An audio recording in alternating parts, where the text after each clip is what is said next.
and the guilds were one of them. So that in the Ottoman Empire, if you were a tanner, which was really a kind of low-caste occupation, you could travel from Albania to the east of Anatolia, just staying at the various lodges of the tanners' guilds, and the Akhi Baba would look after you, and that was your network. They were your people. You were part of the Ummah of Islam, you were a Bosnian or a Kurd or whatever, but you had this other affiliation as well that was extraordinarily important to you and provided social support. In the midst of the hurly-burly and the competition and the frequent bad behavior and moral shortcuts characteristic of the bazaar, those organizations would look out for you and would also punish you and watch over you.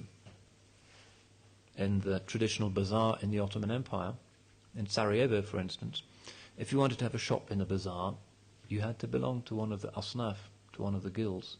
You couldn't just trot in one fine day and open a Burger King franchise, as they've just done next to Ayub Sultan. You had to be recognized as a representative of one of the established guilds that were themselves sacred institutions with their own formulas of dhikr, and the 7 years of becoming an apprentice were kind of initiatory chain, and you were allied to a particular prophet or a particular saint, and it was a form of initiation. That if you had a shop in the bazaar in Sarajevo or Tirana or Sofia or wherever, you were a member of a guild, and the guild would look out for you if you went bankrupt, or if your children were sick, or if you were old, you suffered from dementia or whatever. The guild would always be there to help you. Similarly, if you messed up morally, the guild would be there to punish you. So if, for instance, you were found guilty of overcharging to somebody who was strange to the town or to the bazaar and didn't know the correct price, that was regarded as one of the worst things you could do, a breach of the Futuwet code of the guilds. Along would come the local head of the guild, reprimand you, and he had a piece of cloth with Quranic verses written on it, and he would place this cloth over the things that you were selling in your shop, and he would recite a dua.